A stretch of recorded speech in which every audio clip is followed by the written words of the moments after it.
तो बेटा ये जो पहला क्वेश्चन आपके सामने दिख रहा है कि mother father and son line up at the random for a family picture. Family picture के लिए बेटा इनको लाइन अप किया गया है और इसमें क्लियरली मेंशन है कि जो पहला इवेंट ई है उसमें सन एक एंड पे होना चाहिए। सन क्या होना चाहिए बेटा? एक एंड पे होना चाहिए। और एफ जो इवेंट है जो ऑलरेडी अकर हो चुका होगा उसमें फादर कहाँ पर है बेटा? मिडिल में।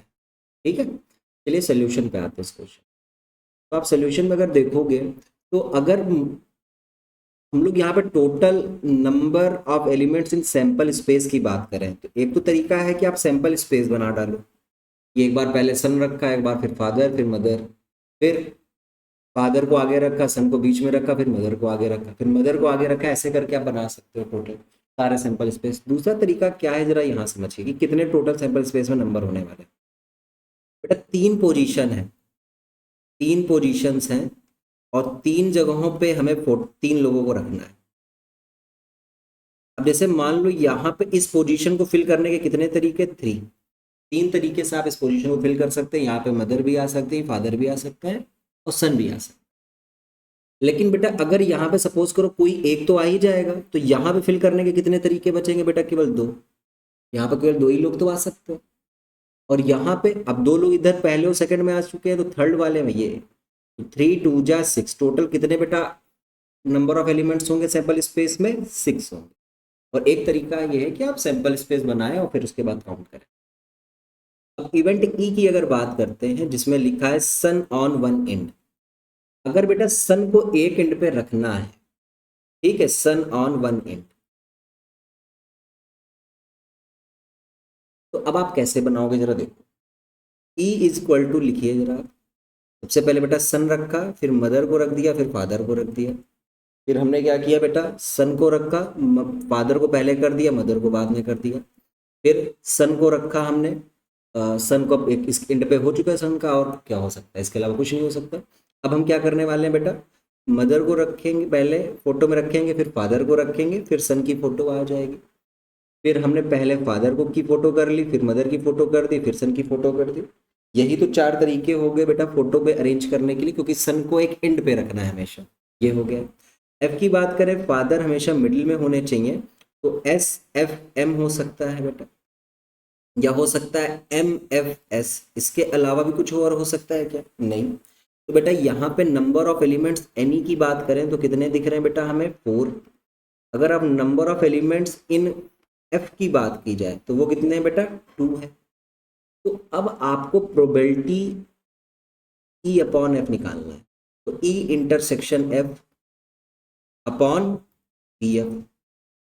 बेटा ये n n E intersection F आप इसको लिखेंगे क्योंकि इक्वली लाइकली आउटकम का केस है ये, अपॉन एन एफ। अब ई इंटरसेक्शन एफ की अगर बात की जाए यहाँ पे कि ई इंटरसेक्शन एफ में देखो क्या दोनों में कुछ कॉमन है? कोई है जो कॉमन है? यस। एस एफ एम भी कॉमन है, एम एफ एस भी कॉमन है। तो बेटा इसके इंटरसेक्शन में टोटल कितने एलिमेंट्स होने वाले हैं बेटा? 2। तो यहाँ 2 और number of elements in F वो भी 2 है, तो 2 से 2 कैंसिल होकर आंसर क्या आ जाएगा बेटा? 1 आ जाएगा। 1 हमारे इस क्वेश्चन का बिल्कुल करेक्ट आंसर है।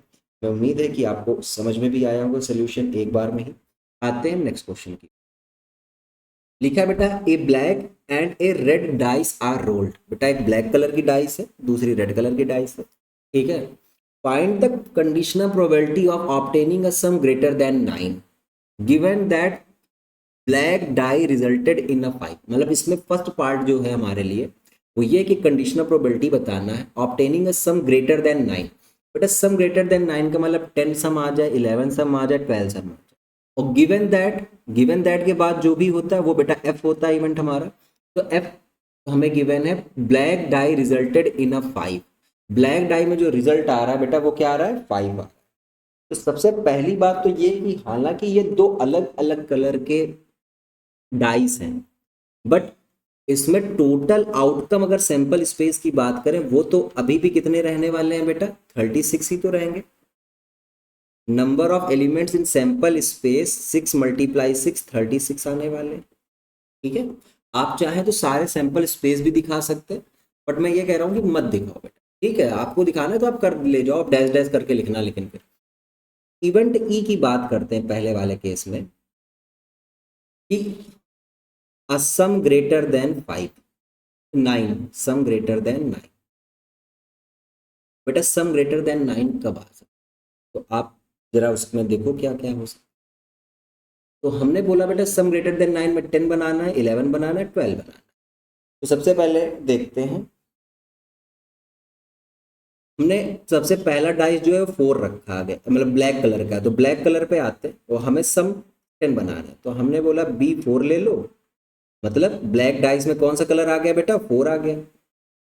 और रेड डाइस में कौन सा कलर आ गया? 6 आ गया। ठीक है, बहुत बढ़िया है बेटा, हो सकता है ना।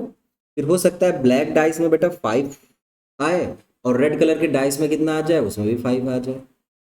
फिर आप हो सकता है ब्लैक कलर की डाइस में 6 आ जाए और रेड कलर की डाइस में कितना आ जाए? 4 आ जाए। इसके अलावा बेटा क्या और तरीका है कोई जिसमें 10 बन जाएगा? नहीं, इसके अलावा तो और कोई तरीका नहीं। अब हम 11 की ओर जाएंगे। बेटा 11 कैसे बना सकते हो सकता है बेटा ब्लैक डाई में 5 आ जाए और रेड वाले में कितना आ जाए? 6 आ जाए। या हो सकता है बेटा ब्लैक वाले में क्या आ जाए आपके पास? 6 आ जाए और रेड वाले में कितना आ जाए? 5 आ जाए। या हो सकता है बेटा इसके अलावा कुछ और हो सकता है? नहीं, इसके अलावा कुछ नहीं हो सकता। अब 12 सम बनाते हैं। 6 ब्लैक वाले में आ सकता है और रेड वाले में कितना आ सकता है बेटा? उसमें भी कितना आ सकता है? तो ये हमारे पास कुछ आउटकम्स हैं जो हमारे इवेंट ई के अंदर दिख रहे हैं। ठीक है, इवेंट ई का जो हमने सेट बनाया उसके अंदर ये एलिमेंट्स हैं।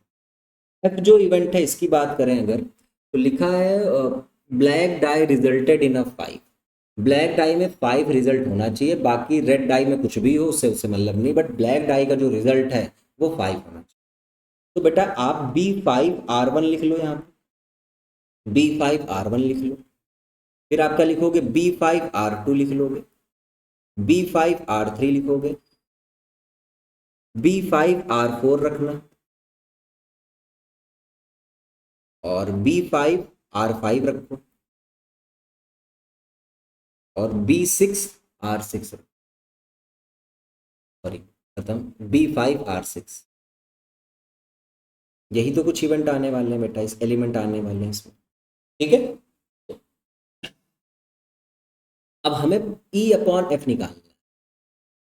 E/F, तो E/F पहले तो देखो इनमें एलिमेंट्स कितने हैं। Any की बात अगर कर लें हम इस केस में कि Any की वैल्यू कितनी है बेटा, तो number of elements in E 1 2 3 4 5 6, 6 दिख रहे हैं बेटा हमें तो। ठीक है, और उसके बाद number of elements in F में देखिए 1 2 3 4 5 6, 6 इसमें भी दिख रहा है। E इंटरसेक्शन F की बात करो, कॉमन क्या है दोनों में? कॉमन ढूंढो भाई। कॉमन में हमें क्या क्या दिख रहा है देखना जरा। एक तो ये दिख रहा है B5R5 तो है B5R5 भी मिल गया, दोनों में कॉमन है। और B5R6 मिल जाएगा, दोनों में कॉमन है। दो कॉमन बेटा हमें दिख रहा है। तो इसमें कितने एलिमेंट्स होने वाले हैं बेटा? 2। तो प्रोबेबिलिटी ऑफ E/F निकालना है जो हमें बोला गया था कि ये निकाल के दीजिए। तो PE intersection F upon PF, इसको आप लिख सकते हैं N intersection F upon EF, NF sorry. ये आएगा आपके पास 2 और यहाँ पे आया 6, 2/6, 1/। तो इसके पहले पार्ट का आंसर हमारे पास आ रहा है बेटा, वो क्या है? 1/3। ठीक है, चलिए अब इसके सेकंड पार्ट पे फोकस करते हैं। सेकंड पार्ट में क्या इंफॉर्मेशन गिवन है के अकॉर्डिंग क्वेश्चन करना।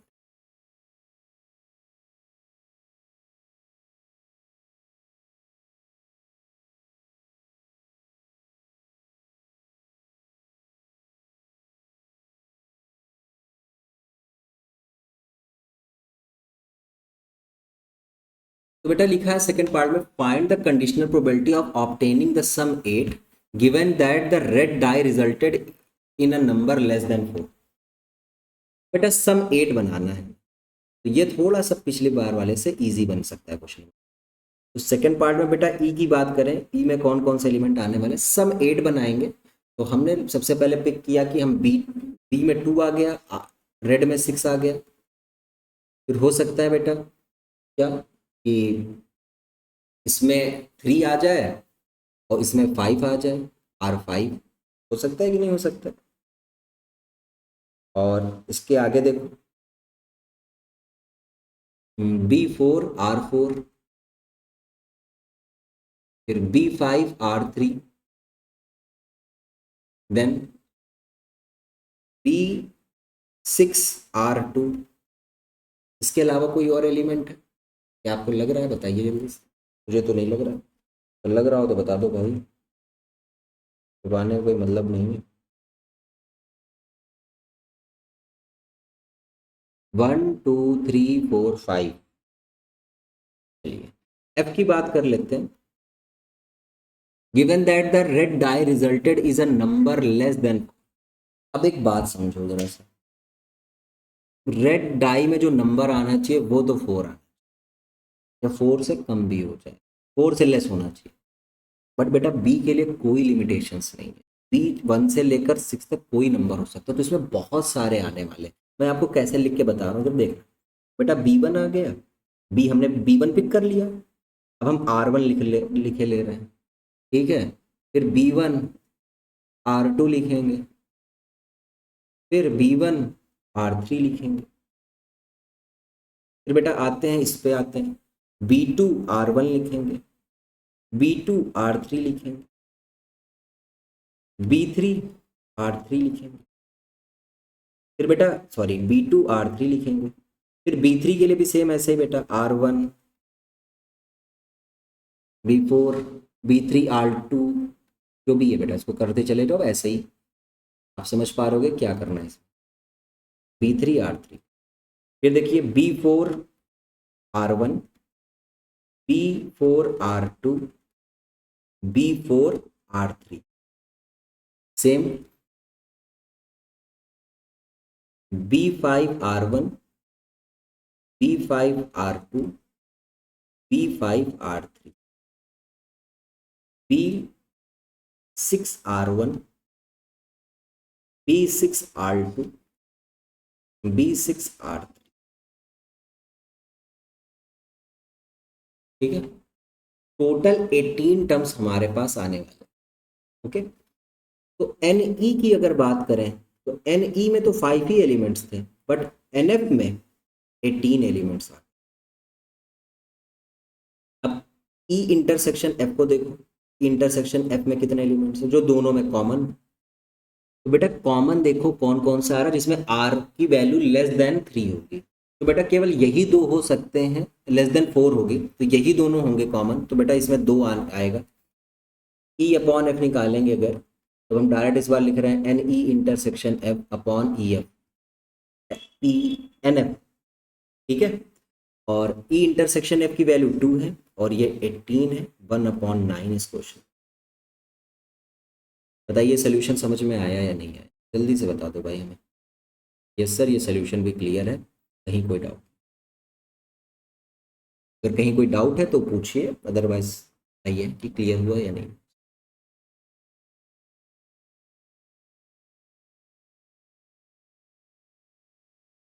अ fair die is rolled considered event. E E में बेटा जो एलिमेंट्स है 1 3 5, एफ में 2 3, जी में 2 3 4 5, find E upon F, P F upon E. ये सारे इजी पार्ट हैं, ये आप करेंगे। ई अपॉन जी, जी अपॉन ई, ये सब आप कर सकते हो। थर्ड पार्ट और आपका ये जो लास्ट वाला पार्ट है ये हम डिस्कस करें। समझिएगा बात को कि ये सभी के सभी पार्ट्स आप कर सकते हो, है ना। थर्ड पार्ट पे आते हैं हम लोग सीधे। फर्स्ट सेकंड आपके लिए होमवर्क है। अब थर्ड पार्ट पे देखो बेटा, देखो थर्ड पार्ट में हमारे पास लिखा है P E union F upon G. अब देखो हम लोगों ने पहले दिन जब फॉर्मूले लिखे थे तो उसमें हमने इसका फॉर्मूला लिखाया था ना, हमने बोला था कि ई यूनियन जी में ई अपॉन जी लिखा जाएगा पहले तो, plus probability of F upon G, ठीक है। एफ अपॉन जी लिखा जाएगा minus P intersection F upon G, ठीक है। प्रॉब्लम ये है कि मेरे पास E intersection F upon G भी नहीं है, तो इसको पहले कैलकुलेट कर लेते हैं। तो आते हैं now P E intersection F upon G, इसको कैलकुलेट करते हैं। ये हमारी इक्वेशन, इसको छोड़ दो, इसको नाउ सबसे पहले बेटा इसकी जरूरत पड़ेगी हमें, ये है नहीं मेरे पास तो इसकी जरूरत पड़ेगी, तो इसको सॉल्व करते हैं। अब इसका फॉर्मूला क्या लिखा जाएगा, हालांकि हर बार अभी एक ही टर्म होता था ऊपर, एक टर्म होता था नीचे, उन दोनों का इंटरसेक्शन लेते थे। इस बार ऊपर दो टर्म है, तो ई इंटरसेक्शन एफ तो गिवन ही है, इसका इंटरसेक्शन बेटा किससे लेंगे, जो जो इवेंट पहले से हो चुका है वो है जी, अपॉन में क्या आएगा बेटा पी जी। अब आपको देखना है कि इसको हम लिखेंगे बेटा N E intersection F intersection G upon N जी।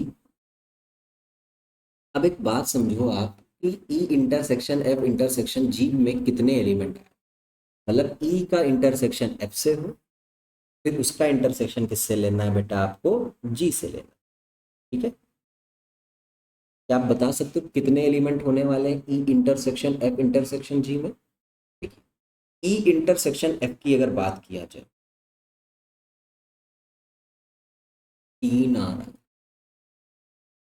फिर यहाँ पे आ जाएगा, तो मुझे केवल एक ही एलिमेंट ऐसा दिख रहा है जो तीनों में आ रहा है, थ्री है वो नंबर। वो नंबर कौन सा है, थ्री है।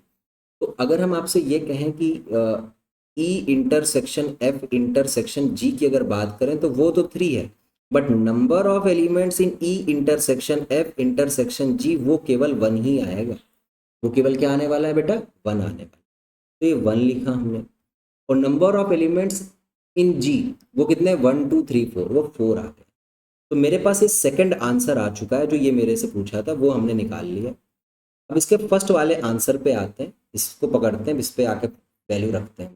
ठीक है, देखो जरा से, तो P E union G union F upon G equal to P E upon G. जब पी ई अपॉन जी को आप लिख सकते हो, इसको हम लोग क्या लिख सकते हैं बेटा, N E intersection G, E intersection G upon N G. Same ऐसे ही बेटा इसे N F intersection G upon F G, N G sorry, और ये वैल्यू तो हमारे पास वन अपॉन फोर आ ही चुकी। ई इंटरसेक्शन जी की बात करें तो कितने एलिमेंट आएंगे, ई इंटरसेक्शन जी तो केवल एक एलिमेंट कॉमन मिल रहा है जो कि है वन, नहीं दो एलिमेंट कॉमन मिल रहे हैं बेटा, देखो ई इंटरसेक्शन जी में दो एलिमेंट मिल रहे हैं ना, यस, तो दो एलिमेंट मिल रहे हैं, एक तो थ्री मिल रहा है, दूसरा फाइव मिल रहा है। और इसमें कितने एलिमेंट्स हैं बेटा, one two three four, four elements plus यहाँ पे बात करते हैं एफ इंटरसेक्शन जी की, इसमें भी बेटा दो एलिमेंट्स मिल रहे हैं। एफ इंटरसेक्शन जी देखोगे तो दो एलिमेंट मिल रहे हैं कि नहीं मिल रहे हैं, टू, और एन जी में कितने एलिमेंट्स हैं, फोर, माइनस वन अपॉन, तो बेटा टू प्लस टू कितना आ गया, four, four minus one three upon four, हमारे इस क्वेश्चन का भी आंसर आ, थ्री अपॉन फोर हमारे इस क्वेश्चन का भी आंसर आ जाएगा। ठीक है, चलो क्लियर हो गया होगा मेरे according. But assume that each born child is equally likely to be a boy or a girl. If a family has two children, what is the conditional probability that both are girls, given that youngest is a girl, at least one is a girl? कल के दिन बेटा same ऐसा ही question हम लोगों ने boy के लिए किया था, तो मैं ये चाह रहा हूँ कि ये क्वेश्चन आप होमवर्क पे रखो और इसको आप ट्राई करिए कि आप पहले तो बनाओगे कि कितने सैंपल स्पेस में हो सकता है, पहला पहला बॉय दूसरा गर्ल, फिर पहला गर्ल दूसरा बॉय, देन दोनों गर्ल्स दोनों बॉय, ये आपके सैंपल स्पेस आ जाएंगे। फिर उसमें ई इवेंट के अकॉर्डिंग कौन कौन फेवरेबल बन रहे हैं वो लिख लो, एफ के अकॉर्डिंग कौन कौन है वो भी लिख लो। ठीक है, और उसके बाद चलिए ये आपको क्वेश्चन करना है, ये आपके लिए। ठीक है, अच्छा, a family has two children what is the conditional probability, बिल्कुल करेक्ट क्वेश्चन कराया था उसी के जैसा है, ट्राई करिएगा। तो ये एच डब्ल्यू में है और ये एन सी आर टी पे है, आप इसको जरूर सॉल्व करिएगा, भूलना मत। अगला क्वेश्चन, थोड़ा सा क्वेश्चन की लेंथ बड़ी है, क्वेश्चन भी अच्छा है। क्या लिखा है, an instructor has a question bank, एक इंस्ट्रक्टर है जिसके पास एक क्वेश्चन बैंक है बेटा, consisting of 300 easy true false question. 200 difficult true false question. तो बेटा देखिए उसके पास क्या है, ट्रू फॉल्स के क्वेश्चन उसने लगा रखा है। इसके पास बहुत होशियार है ये इंस्ट्रक्टर, इसके पास ट्रू फॉल्स के क्वेश्चन तो है ही, बट उसमें भी कैटेगरी है बेटा, कुछ क्वेश्चन इजी हैं और कुछ क्वेश्चन क्या है, डिफिकल्ट। अगर हम आपसे बोलें कि इजी क्वेश्चन कितने हैं, तो क्वेश्चन में गिवन है 300 इजी होंगे और 200 क्या होंगे बेटा, डिफिकल्ट। एमसीक्यू की बात करते हैं, अगर एमसीक्यू में 500 इजी हैं, 400 क्या है आपके वो हो गया difficult question. If a question is selected at random from the question bank, एक क्वेश्चन सिलेक्ट किया गया क्वेश्चन बैंक से, what is the probability that it will be an easy question given that E is a multiple choice question। तो बेटा जो event given के बाद रहता है वो हमारा f है, तो ये तो वैल्यू मेरे पास f की है कि f जो है वो एक मल्टीपल चॉइस क्वेश्चन है। f कैसा क्वेश्चन है बेटा, एक एमसीक्यू क्वेश्चन, और उसमें भी कैटेगरी उसने नहीं बताई है कि एमसीक्यू में डिफिकल्ट है कि क्या है। तो अगर हम number of elements in f की बात करें तो बेटा इजी वाले भी होंगे और डिफिकल्ट वाले भी होंगे, तो 500 प्लस 400 टोटल कितने आ जाएंगे बेटा, 900 आ जाएंगे। ठीक है, अगर इवेंट ई की बात की जाए तो इवेंट ई के लिए लिखा एन इजी क्वेश्चन, एक इजी क्वेश्चन हो। अब बताओ आप, इजी क्वेश्चन में तो ट्रू फॉल्स के 300 क्वेश्चन है और एमसीक्यू के टोटल कितने क्वेश्चन है, 800 500 क्वेश्चन है। इजी क्वेश्चन, ठीक। तो आप ऐसा कर सकते हो कि 300, अगर एन ई की बात करें तो 300 प्लस 500 टोटल कितना आ जाएगा बेटा, 800 क्वेश्चन ऐसे हैं जो, ठीक है। अब ई इंटरसेक्शन एफ में कितने क्वेश्चन होंगे, जल्दी से आप बताइए, आपको टाइम मैं दे रहा हूँ 20 सेकेंड का, जल्दी आप बताओ ई इंटरसेक्शन एफ में कितना आने।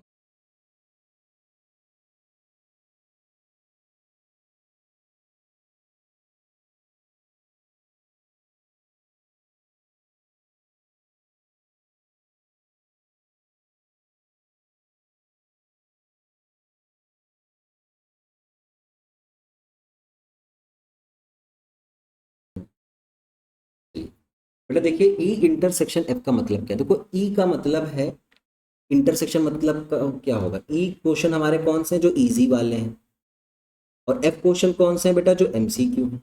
इजी एमसीक्यू का इंटरसेक्शन लेना, मतलब एमसीक्यू भी हो और इजी भी हो, ऐसे क्वेश्चन कितने हैं जरा बताना आप हमें, 500 है। तो इसमें ई इंटरसेक्शन एफ में कितने क्वेश्चन आने वाले हैं बेटा, 500 आने वाले हैं, समझ गए। 500 क्वेश्चन ऐसे होंगे जो इजी भी हैं और एमसीक्यू भी हैं, दोनों का इंटरसेक्शन आ गया। अब हमें निकालना है P E upon F, P E upon F में P E intersection F upon P F करोगे और ये एन ई इंटरसेक्शन एफ आ जाएगा, E intersection F upon N F. E intersection F की बात की जाए तो 500 है बेटा, और एन एफ ये कितना गिवन है, देखिए 900 गिवन है, 900, तो 5/9 इस क्वेश्चन का बिल्कुल करेक्ट आंसर है, यही इस क्वेश्चन में आ 5/9 आता है। ठीक है, चले समझ में आ गया होगा। नेक्स्ट क्वेश्चन की ओर हम लोग बढ़ रहे हैं। Given that the two numbers appearing on a throwing a two dice are different, ये चीज हमें गिवन है, ये एफ इवेंट की बात हो रही है, ये एफ इवेंट हमें दे दिया ऑलरेडी कि दो नंबर जो अपीयरिंग हो रहे हैं on throwing two dice are different, find the probability of the event the sum of the numbers on the dice is 4। तो ई हमें इवेंट क्या गिवन है कि sum of the number on the dice is 4। Okay, कोई दिक्कत नहीं, जरा solution पे आते हैं। सबसे पहले तो हम देखते हैं कि सैंपल स्पेस क्या आएगा। एनएस की बात की जाए तो बेटा दो डाइस थ्रो किए जा रहे हैं, तो 6 × 6 कितना आ जाएगा, 36।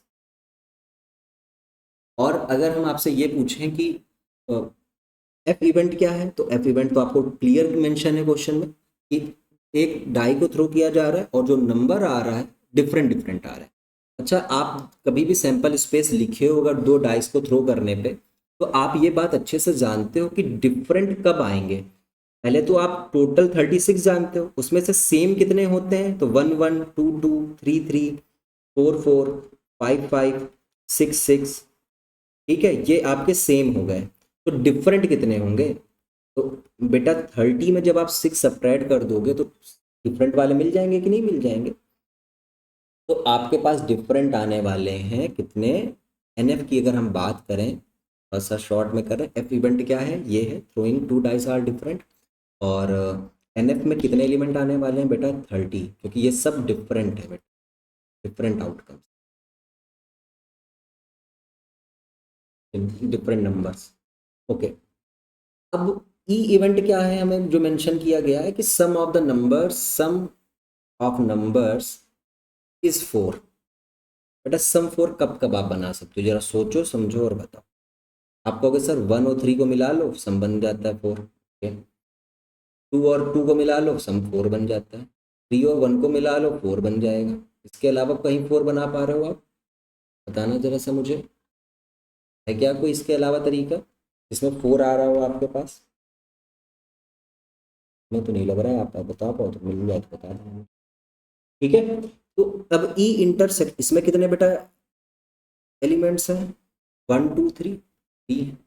अब एन ई इंटरसेक्शन एफ निकाल लिया जाए, चलो बताओ ई इंटरसेक्शन एफ की अगर बात की जाए, एन हटा देते हैं इसका, ई इंटरसेक्शन एफ की अगर बात करें कि दोनों में कॉमन कौन सा है, तो यहाँ पे ई 1 3 2 2 3 1, और एफ की अगर बात किया जाए तो ई इंटरसेक्शन एफ, यहाँ पे हमने लिखे भले नहीं है 30 आउटकम्स, बट आप ये बात समझ पा रहे होगे कि 1 3 दोनों में सेम मिलेगा और 3 1 दोनों में सेम मिलेगा। 2 2 नहीं मिलेगा क्योंकि हमने डिफरेंट वाले ही एफ में के अंदर रखे हैं, और 2 2 में दोनों जो आउटकम है वो सेम है, तो वो तो कॉमन नहीं आने वाला। कॉमन केवल क्या आएगा, 1 3 और 3। तो एन ई इंटरसेक्शन एफ की अगर बात की जाए तो बेटा वो कितने आने वाले हैं, 2 केवल एलिमेंट्स होंगे उसमें। अब पी ई अपॉन एफ हमें निकालना है, पी ई अपॉन एफ में P E intersection F upon P F, probability of F, ठीक है। इसको लिखेंगे n E intersection F upon N F, और ये फाइनली आपके पास आ जाएगा 2/3, यही आपका 2/3, ठीक है।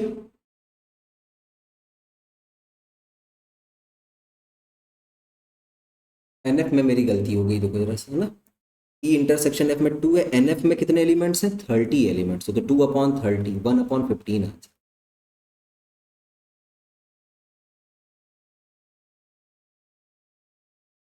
चलिए बेटा नेक्स्ट क्वेश्चन है, consider the experiment of throwing a die, if a multiple of 3 comes up, throw the die again. Rule क्या है बेटा कि अगर आपने एक डाई को थ्रो किया है और अगर 3 आ गया, 3 का मल्टीपल मतलब हो सकता है 3 आ जाए या हो सकता है 6 आ जाए, पहला आउटकम अगर 3 आ गया या 6 आ गया, तो आपको दोबारा डाई थ्रो करना है। अगर इसके अलावा कोई नंबर आ गया, इसके अलावा कौन सा नंबर आ सकता है, 1 आ सकता है, 2 आ सकता है, 4 आ सकता है, 5 आ सकता है, देन टॉस अ कॉइन, तब एक कॉइन को टॉस कर डालूंगा, ठीक है। अब एक बात बताओ कि जब आप कॉइन को टॉस, पहले इस केस को पकड़ लेते हैं कि बेटा अगर आप कॉइन को टॉस करोगे तो हो सकता है हेड आ जाए, तो हो सकता है 1 आए फिर टेल आ जाए, हो सकता है 2 के बाद हेड आए, हो सकता है 2 के बाद टेल आ जाए, हो सकता है 4 के बाद हेड आए, हो सकता है 4 के बाद टेल आ जाए, हो सकता है 5 के बाद एच आ जाए, हेड आ जाए, या 5 के बाद टेल आ जाए, यही तो कुछ हो सकता है। अगर 3 की बात करते हैं हम लोग, 3, तो अगर 3 आ रहा है तो फिर से डाई को रोल करना है, तो 3 1 आ सकता है, 3 2 आ सकता है, 3 3 आ सकता है, 3 4 आ सकता है, 3 5 आ सकता है, 3 6 आ सकता है, 6 1 आ सकता है, 6 2 आ सकता है, 6 3 आ सकता है, 6 4 आ सकता है, 6 5 6 6, ठीक है। ये सारे के सारे हमारे सैंपल स्पेस के एलिमेंट्स हैं, सभी के सभी सैंपल स्पेस के अंदर के एलिमेंट्स हो गए, ठीक है। ये एस इक्वल्स टू, अब आप बताओ क्या ये आपको इक्वली लाइकली आउटकम का केस लग रहा है, नहीं। क्यों नहीं लग रहा है, क्योंकि बेटा यहाँ पे इनको सिलेक्ट करने की प्रोबेबिलिटी 1/6 1/6 है, यहाँ पे प्रोबेबिलिटी 1/6 और ये 1/2, तो यहाँ पे 1/36 आ रहा है, यहाँ 1/12 आ रहा है, 1/12 आ रहा है। आप इस बात को समझ पा रहे होगे कि बेटा 3 आउटकम कैसे आ सकता है, टोटल 6 आउटकम, 6 में से आपने एक सिलेक्ट किया 1/6। सेम ऐसे ही यहाँ पे 1 है तो बेटा टोटल आउटकम 6 है, उसमें से आपने कोई एक सिलेक्ट किया तो 1/6, तो 1/6 मल्टीप्लाई 1/6, यहाँ पे 1/36 आ रहा है। जबकि यहाँ पे देखिए 1 सेलेक्ट करने की प्रोबेबिलिटी 1/6, बट हेड सेलेक्ट करने की प्रोबेबिलिटी 1/2, दोनों को मल्टीप्लाई करेंगे तो 1/12 आ जाएगा। तो आप ये बात बोलोगे कि ये it is not equally likely outcome के, या it is not a case of, it is not a case of equally likely outcome. Equally likely outcome का भाई ये केस तो नहीं है, likely outcome.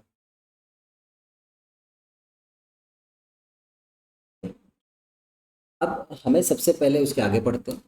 Find the conditional probability of the event the coin shows a tail, given that, एक हमें conditional probability E event की बात जो की जा रही है उसमें क्या है कि कॉइन सोज ए टेल,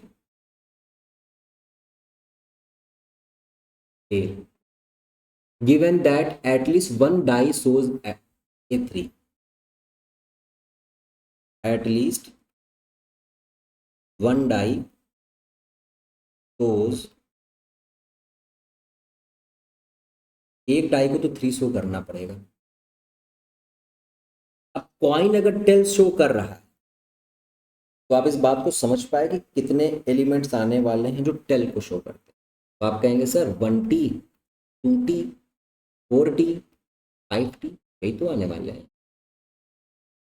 अच्छा, इसने बोला कि एटलीस्ट वन डाई 3 शो करे, तो 3 शो करने वाले सब इधर पड़े हुए हैं। हो सकता है 3 1 आ जाए, हो सकता है 3 2 आ जाए, हो सकता है 3 3 आ जाए, 3 4 आ, 3 3 3 4 3 5 3 6, और यहाँ पे आ जाएगा 6,3 आ सकता है। कितने आ सकते हैं?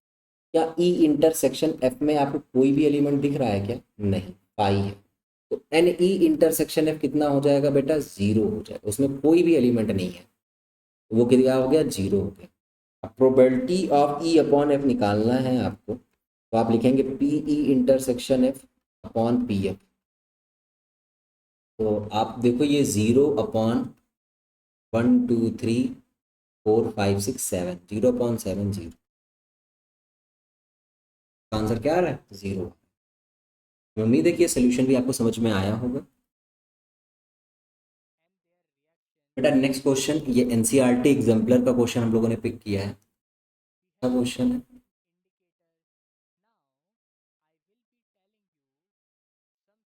Two dice are thrown together and the total score is noted. The event E, F and G are a total of 4, a total of 9 or more and a total divisible by 5। मतलब E क्या है? Total है जब total 4 हो। F क्या है? Event जब total 9 या उससे ज़्यादा हो।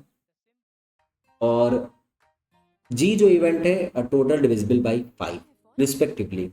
Calculate P E P F and P G, probability of event E, probability of event F, probability of event G, and decide which pair of events if any are independent, और कौन से event जो हैं independent है। ठीक है, ये चीज़ अगर कोई है तो वो भी बताइए कौन कौन से हैं, नहीं है तो फिर वो भी बताओ कि भाई नहीं है कोई। अच्छा, अब आप ये देखो सबसे पहले कि 2 डाइस को आप थ्रो कर रहे हो, फिर से आप कितने डाइस को थ्रो कर रहे हो बेटा? 2 डाइस। सोल्यूशन पे आते हैं इसके। तो एन एस की बात करें तो वो बेटा केवल कितने? 36 ही होंगे। ठीक है। अब इवेंट ई की बात की जा रही कि सम जो हो वो या टोटल क्या हो? 4, या टोटल ऑफ 4। टोटल ऑफ 4 में बेटा कौन कौन से आएंगे जरा देखिए। आप कहेंगे सर 1 3, ठीक है, 2 2, यस, 3 1, यस, यही तो आने वाले हैं। और क्या आएगा इसके अलावा? कुछ और आ सकता है क्या? यही तो आएंगे 3। अच्छा, तो एन ई की अगर बात की जाए, एन ई, तो उसमें कितने एलिमेंट्स आ गए बेटा? 3 आ गए, एन ई इक्वल टू 3। अगर एन एफ की बात करते हैं, अब एफ में देखो,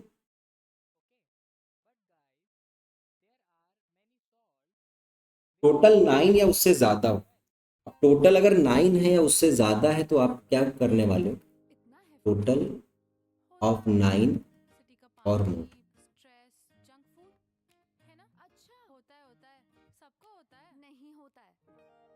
9 टोटल कब आएगा? बनाओ इसके भी सब।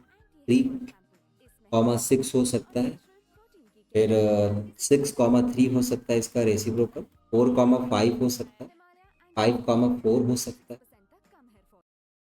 एंड के अलावा क्या हो सकता है उससे ज़्यादा। अब 9 हो गया, अब 9 के ऊपर 5, 10 पे आते हैं। 10 बन सकता है हमारा 4,6, 4,6 से बन सकता है 10, तो 6,4 से भी बन जाएगा। और फिर हमारे पास आ जाएगा 6,4, 5,5 से बन सकता है 10, है ना। तो ये 3 बन चुके हैं। के बाद आते हैं बेटा 11 बनाना है, 5,6 से बन सकता है, 6,5 से बन सकता है, और एट द लास्ट 6,6 से हमारा 12 बन सकता है। ये हमारे पास आ, इसमें टोटल कितने टर्म्स हैं? 1 2 3 4 5 6 7 8 9, 9 होने चाहिए। 10, 1 2 3 4 5 6 7 8 9 10, 10 हो गया। अब एन जी की बात, जी की बात करो पहले। Divisible, total divisible by, total divisible by 5 कब होता है? जब सम 5 हो और क्या हो 10। तो टोटल डिविजिबल बाई 5 का डायरेक्ट हम लोग बना रहे हैं, तो सम 5 करना है तो 2 और 3 हो पहले तो 1 और 4 हो सकता है, 1,4, तो 1,4 का अपोजिट कौन हो गया? 4,1 भी तो हो सकता है। अगर हम लोग बोले 2,3, बिल्कुल सही बात है, तो 3,2 भी तो हो जाएगा। अब हम लोग 4,1 हो ही चुका है। अब हम लोग को बेटा 4 पे आएंगे, 6, अब 10 बनाना है। सर 5 बन चुके हैं, 4,6, 6,4, 5,5, 5,5, बस यही तो बनेंगे।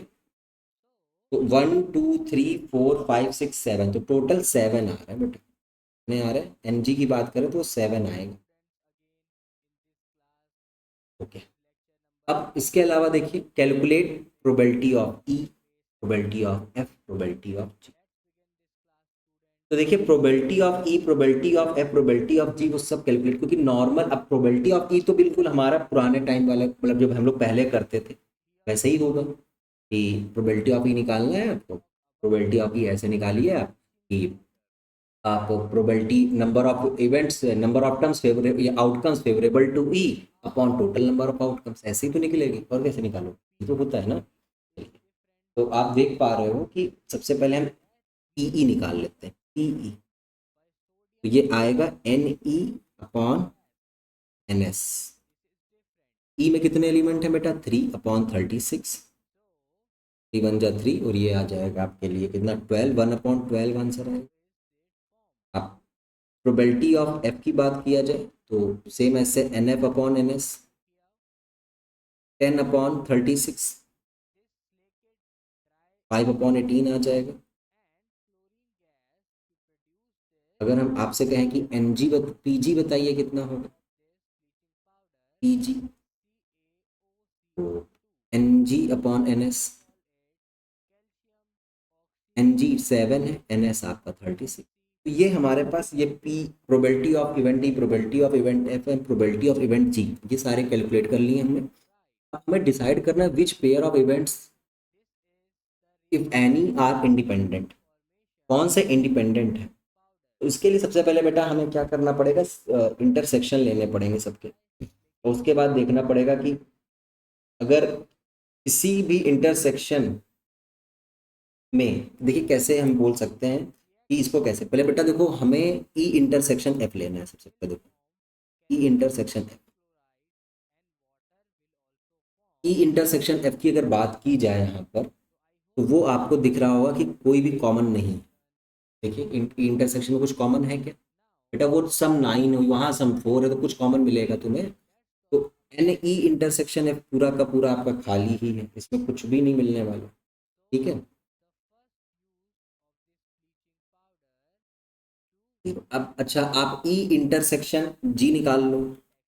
ई इंटरसेक्शन जी का जो केस है वही देख लो आप, उसमें टोटल डिविजिबल बाई 5 होना चाहिए और वहां टोटल 4 होना चाहिए, तो उसमें भी क्या मिलने वाला है आपका? पाई ही मिलेगा, पाई। ठीक है, अब एफ के साथ आते हैं, एफ इंटरसेक्शन जी को देखते हैं जरा सा। एफ इंटरसेक्शन जी, अब यहाँ पे कॉमन मिलने के चांसेस हैं, क्योंकि यहाँ पे टोटल 9 या उससे ज़्यादा है, और 9 और उससे ज़्यादा में 10 भी आता है, 10 वाले हमारे कॉमन मिलने वाले।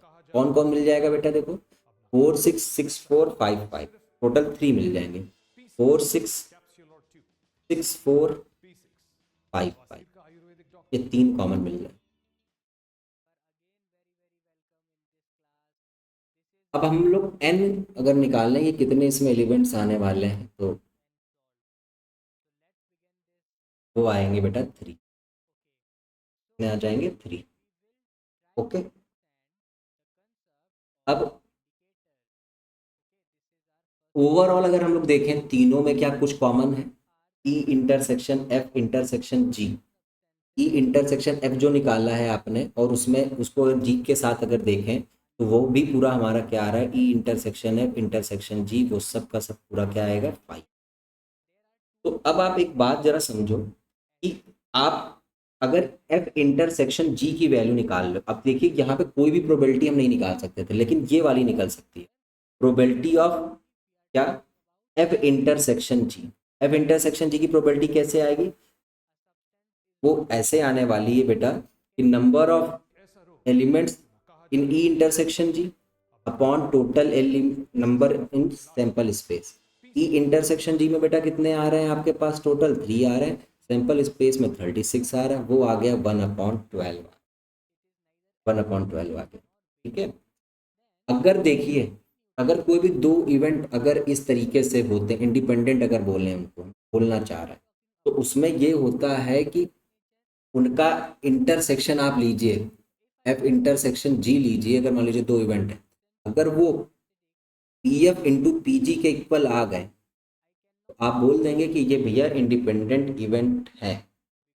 बट यहाँ पे ऐसा क्या होगा कि आप P F into P G जो निकाले वो पहले, वो आएगा बेटा आपके पास, अब 5/18 इंटू मल्टीप्लाई क्या करना है, पीजी, पीजी की वैल्यू कितनी 7/36। तो ये आपको कुछ मिलने वाला है, कुछ कैंसिल हो रहा क्या, 7 5 35, 18 6 108, कैरी 10, 18 3 64, और यहाँ पे आ रहा है बेटा 1/12। 1/12 इज नॉट इक्वल्स टू ये, इसका मतलब पी ई इंटरसेक्शन जी जो है वो इक्वल नहीं है किसके, P E, sorry F intersection G के, F intersection F intersection G is not equal to P F intersection P G. Means कि आपका जो यहाँ पे कोई भी कॉमन इवेंट एग्जिस्ट नहीं कर रहा है, और ये कॉमन इवेंट एग्जिस्ट नहीं कर, अच्छा सॉरी, यहाँ पे कोई ना कोई कॉमन इवेंट्स तो ही है एफ और जी में, आप देख पा रहे हो ना, तो ये इंडिपेंडेंट इवेंट नहीं होंगे। तो आप यही लिखेंगे, there there is no pair of independent event.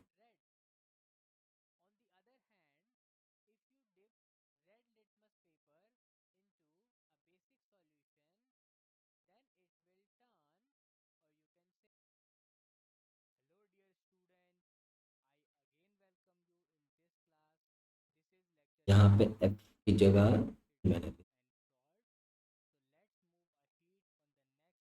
ठीक है, तो अगर ऐसा कुछ आ रहा है आपको कि एफ इंटरसेक्शन जी लिया आपने और वो पी एफ और पी जी के इक्वल नहीं आ रहा है, का मतलब ये है कि एफ और जी में कॉमन इवेंट हो रहे हैं, कॉमन इवेंट है, तो इसीलिए हमने केवल इन्हीं का चेक किया, जिनमें कॉमन इवेंट नहीं आ रहे हैं उनको हमने चेक नहीं किया। समझ रहे हैं, चेक हम केवल उन्हीं को करते हैं जिसमें कॉमन इवेंट आ रहे हैं, जिसमें फाई आ रहा है उसमें चेक करने की कोई ज़रूरत नहीं, क्योंकि वहाँ पे तो प्रोबेबिलिटी ज़ीरो आ रही है। हमें चेक भी उन्हीं को करना है जहाँ पे कॉमन इवेंट आ रहे हैं। कॉमन इवेंट यहाँ पे आपने जब देखा तो वो चीज़ फुलफिल नहीं हुई, तो वो इंडिपेंडेंट। चलिए, तो आज की क्लास में कल इतना ही रखना पड़ेगा, इसके आगे हम लोग अब कल पढ़ेंगे, और कल के दिन एक दो क्वेश्चन करने के बाद हमारे आगे के कॉन्सेप्ट्स हैं। ठीक है, इसमें देखते हैं बायस थ्योरम एंड ऑल। ठीक है, तो क्लास यहीं पेंड करते हैं, बाय।